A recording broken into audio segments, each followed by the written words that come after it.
2024 की बिसात बीत चुकी है और पहले चरण के चुनाव में कुछ घंटे बचे हैं। दूसरे चरण के जो मतदान होने हैं उसमें अमरोहा भी एक सीट है और हम अमरोहा में मौजूद हैं। अमरोहा में हमारे साथ मौजूद हैं यहाँ के पूर्व जिलाध्यक्ष राम अवतार जी। बहुत बहुत स्वागत है राम अवतार जी। क्या आपकी तैयारियां हैं और आपको क्या लगता है कि कैसे जनता को आप लुभा पा रहे हैं? सबसे पहले तो आपका बहुत बहुत धन्यवाद। दूसरी बात मैं आपको ये बताना चाहता हूँ कि लोकसभा अमरोहा का जो इतिहास रहा है, हम 2 बार यहाँ से सांसद दे चुके हैं और ये सांसद देने का जो उद्देश्य है, मैं कहूँ कि यहाँ का जो समीकरण है दलित और मुस्लिम का समीकरण है, क्योंकि दोनों वोट इस सीट पर 64% के आसपास हैं और जब जब ये दोनों वोट एक जगह इकट्ठा हुए हैं तो अदर समाज के लोग भी, सर्व समाज के लोग भी इनके साथ खड़ा हुए हैं और यहाँ से प्रत्याशी को लोकसभा भेजने का काम किया है। रामता जी, एक सवाल बन रहा है कि आप कह रहे हैं कि आपका मुकाबला 1 to 1 सीधा बीजेपी से है जो उसके कैंडिडेट हैं, लेकिन अगर बात करें कंवर सिंह तंवर की, वो भी बड़ी मजबूती के साथ कंटेस्ट कर रहे हैं और उनका भी एक बेस वोट है, उनका भी एक कहीं ना कहीं कैडर वोट है जो कि आपको चुनौती दे रहा है। आप भी कहते हैं कि आपका कैडर वोट आपके साथ है और एक बीएसपी भी कैडर बेस पार्टी है। कैसे 1 to 1 के इस मुकाबले में आप मीट आउट कर पाएंगे, क्योंकि मुकाबला आसान नज़र नहीं आ रहा और जबकि एक थर्ड फैक्टर भी वहाँ पर एक्टिवेट है और आपके ही पूर्व वो सांसद रहे हैं आपकी पार्टी के, तो आपको कैसे लगता है इस 1 to 1 के उसको आप कैसे मेंटेन करेंगे? त्रिकोणीय मुकाबले को कैसे देख रहे हैं आप या कैसे देखते हैं? जी देखिए, मैं ये बताना चाहता हूँ आपको कि ये जो मुकाबला है ये त्रिकोणीय नहीं है, क्योंकि सीधा सीधा जो बहुजन समाज पार्टी के प्रत्याशी हैं उनकी गिनती लगभग 2.5 लाख वोट से स्टार्ट होती है। दूसरी ओर मैं बता दूं कि भारतीय जनता पार्टी का जो वोट है वो यहाँ बहुजन समाज पार्टी के प्रत्याशी से बहुत कम है, क्योंकि यहाँ 64% वोट में ये केवल दलित और मुस्लिम है और उसके बाद जब ये वोटर इकट्ठा होता है और आवाज़ चारों तरफ जाती है तो आप समझिए कि जो सर्व समाज के लोग हैं वो सर्व समाज के लोग भी बहुजन समाज पार्टी के साथ खड़े हो जाते हैं। ये पहले भी आप 2 बार यहाँ देख चुके हैं। दानिश अली जी और राशिद अलवी जी इसी वोट के सहारे से सदन में पहुँच चुके हैं। रामतार जी, चुनाव लड़ रहे हैं आप, यकीनी तौर पर जनता आपसे अपेक्षा रखती है। आप किन मुद्दों पर चुनाव लड़ रहे हैं? आपको क्या लगता है किन मुद्दों को आप प्रमुखता से अमरोहा के लिए मानते हैं और आपको लगता है कि जनता की ये मांग है उसको पूरा करने के लिए, यानी आपके मुद्दे क्या हैं? देखिए, अमरोहा की जनता की मैं बात बता दूं, अमरोहा की जनता बहुत ही अच्छी जनता है। उसका कोई डिमांड नहीं रहती है, बस अमरोहा की जनता केवल सम्मान चाहती है। आप एक वक्त की जा कर के चाय पी लें उनकी, बस सबसे बड़ा सम्मान उनको ये है। वो चाहते हैं कि बिल्कुल जो भी एमपी बने हमारे बीच में रहें। सबसे बड़ी बात तो ये कि वो चाहते हैं कि हमें मान सम्मान मिले। मान सम्मान सर्वोपरि है और वो मान सम्मान ही चाहते हैं। राम अवतार जी, आपको लगता है कि आप जनता की तारीफ करके और उसको बहुत ज़्यादा पेड़ पे चढ़ा के उसको अपने मुद्दों से भटकाना चाहते हैं?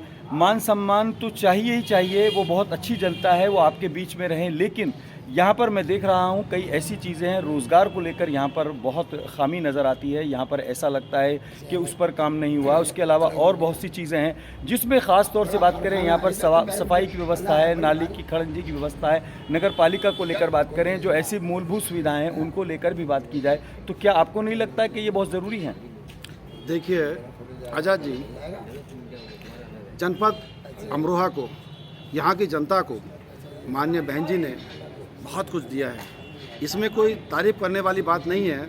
97 में बहन जी ने, मैं आपको रोकूंगा नहीं, टोकूंगा नहीं, लेकिन पॉज लूंगा। ये यकीनी बात है कि अमरोहा बहन जी के दौर में ही एक तरह से ज़िले के रूप में सृजित हुआ, लेकिन उसके बाद ऐसा लगता रहा कि अमरोहा को जो कुछ मिलना चाहिए था विकास के नाम पर, वो कहीं ना कहीं अछूता है। ये ऐसे ही आवाम की शिकायत है, ख़ास तौर से सभी से।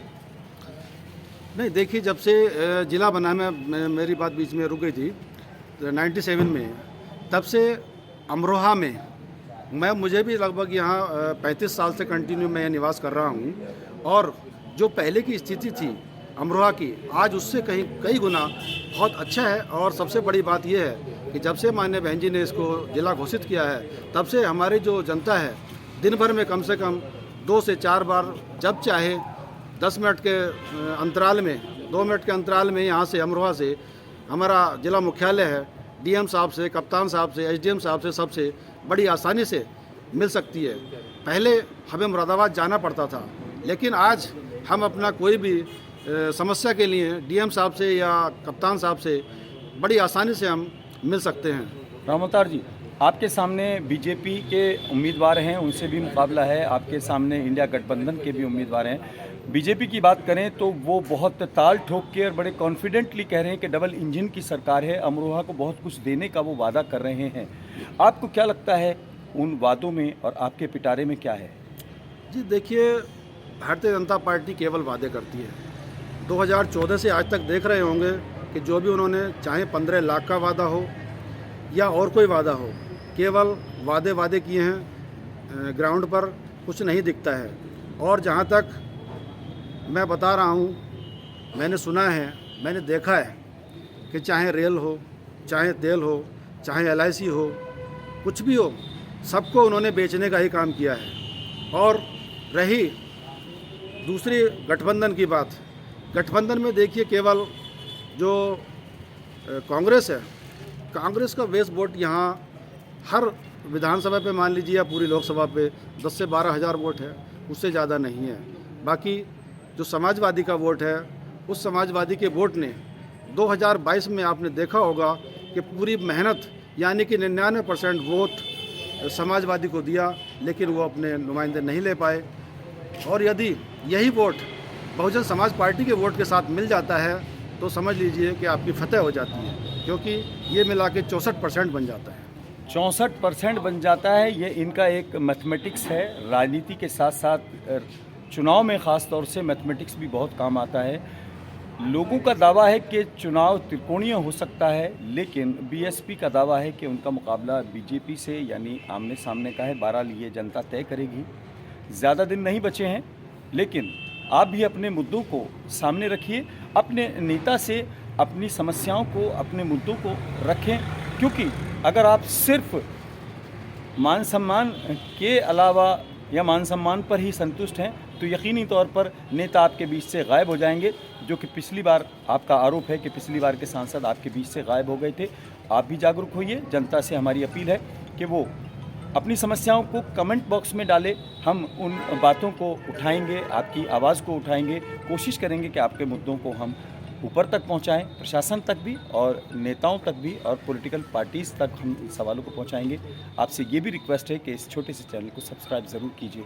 आज फिलहाल इतना ही। अपने मेज़बान आज़ाद खालिद को इजाज़त दें।